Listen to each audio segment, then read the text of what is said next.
ఎచ్చర్ల నియోజకవర్గంలో 2019 సార్వత్రిక ఎన్నికల్లో జనసేన పార్టీ నుండి పోటీ చేసి 2024 వరకు జనసేన పార్టీని నమ్ముకుంటూ వారి కార్యకర్తలను ముందుండి నడిపించిన వ్యక్తి బడానా జనార్దన్.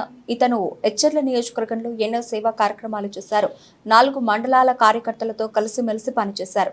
ప్రస్తుతం జరగబోయే సార్వత్రిక ఎన్నికల్లో ఎచ్చర్ల నియోజకవర్గంలో కూటమి బీజేపీ ఎమ్మెల్యే అభ్యర్థి నడుకుదుటు ఈశ్వర్రావు, విజయనగరం పార్లమెంటు తెదేపా అభ్యర్థి కలిసటి అప్పలనాయుడుతో కలిసి రాత్రి 10 గంటలకు ఆత్మీయ కలయిక సమావేశం ఎచ్చర్ల జనసేన పార్టీ ఇన్ఛార్జ్ బడానా జనార్దన్ భారీగా ఏర్పాటు చేశారు. ఈ కార్యక్రమంలో బీజేపీ ఎమ్మెల్యే అభ్యర్థి నడుకుదుటి ఈశ్వర్రావు మాట్లాడుతూ నియోజకవర్గంలో తాను ఎమ్మెల్యేగా పోటీ చేస్తున్నానని, కనుక ప్రతి ఒక్క ఓటు అతి ముఖ్యమైనది కనుక ప్రతి జన సైనికుడు కష్టపడి ఈ నియోజకవర్గంలో తన గెలుపుకు కృషి చేయాలని కోరారు. పవనాన్ని ఎంత త్యాగం చేశారు. ఈ నియోజకవర్గం ఉమ్మడి అభ్యర్థి గెలవాలని నేను ఎమ్మెల్యే అభ్యర్థి అయినప్పటికీ కూడా నేను గెలవడం ముఖ్యం కాదు, నేను గెలిపించుకోవడం ముఖ్యమని ఈరోజు జగన్న త్యాగం చేశాడు. నేను చేస్తున్న ప్రయాణంలో నేను కోరుకునేది ఒకటే, మీరు చేస్తున్న ఈ ప్రయాణంలో మీ ఫ్యామిలీస్ కూడా పట్టించుకోండి.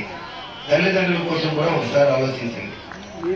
ఏది చేసినా తల్లిదండ్రుల కోసం కూడా ఒకసారి ఆలోచించే నిర్ణయం తీసుకోండి. వెళ్తున్న కోవలో అది పరిసరంగా ఒక అన్నగా అందరూ నా తమ్ముళ్ళే, ఒక అన్నగా నేను మీకు చెప్తున్నాను. మీకు ఈ నియోజకవర్గంలో ఒక ఎమ్మెల్యేగా అయినా కాదు, ఇంతకు ముందు కూడా నాకు చాలా మంది నా దగ్గరికి వస్తుంటారు, మాకేదో సహాయం కావాలని. ఒక దేవాలయం కడుతున్నామను, లేదా ఒక లైబ్రరీ కట్టామను, లేదా ఇంకోటి తీసేమనో ఏదో ఒక కంట్రిబ్యూషన్ అని చెప్పి వస్తుంటారు. కానీ నేను 12 సంవత్సరాల నుంచి ఇక్కడ ఉన్నాను. ఢిల్లీ నుంచి వచ్చినాక ఈ 12 సంవత్సరాల్లో ఎంతో మంది జన సైనికులు చూశాను, మాట్లాడాను, ఆ భావాలు తెలుసుకున్నాను.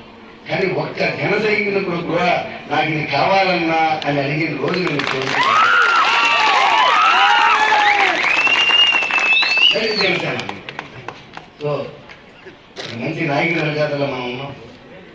భవిష్యత్తులో తప్పకుండా అతని నాయకత్వంలో రాష్ట్రం మంచి ఒక దిక్సూచిగా అతను మాట్లాడు రాష్ట్రానికి అతను ఎప్పటికీ కూడా ప్రాతినిధ్యం.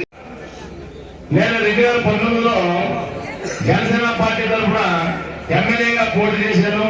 అదేవిధంగా 2018లోనే పార్టీలో చేరిన తర్వాత నా తలకు టీంని, కార్యకర్తల్ని, అలాగే లీడర్లని తయారు చేసి 2019లో నేను పోటీ చేయడం జరిగింది.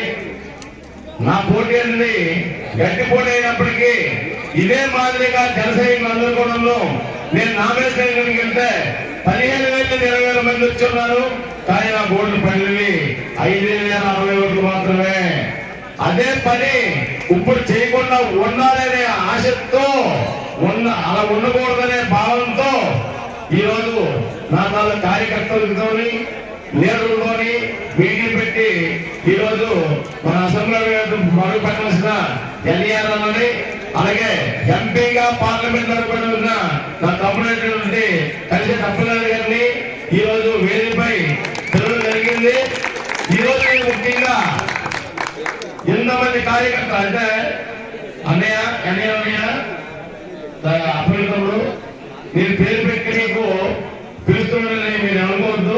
మీరు చిన్నవాడిని, నేను పెద్దవాడిని అయినప్పటికీ కూడా ఈరోజు పెట్టి పిల్లలకు కారణం మనోభావాల్ని దెబ్బతీయకుండా అందరినీ మీరు కూడా ఇద్దరు లేకపోయి మన టీడీపీ వాళ్ళని, బీజేపీ వాళ్ళని, అలాగే జనసేన లీడర్లు పిలిపించి సమన్వయం ఒక రోజు మీటింగ్ పెట్టి అందరిని కలిపి సమన్వయంగా పనిచేసి వెళ్ళాలనే భావన వెళ్ళాలని చెప్పేసి మీరు చెప్తారని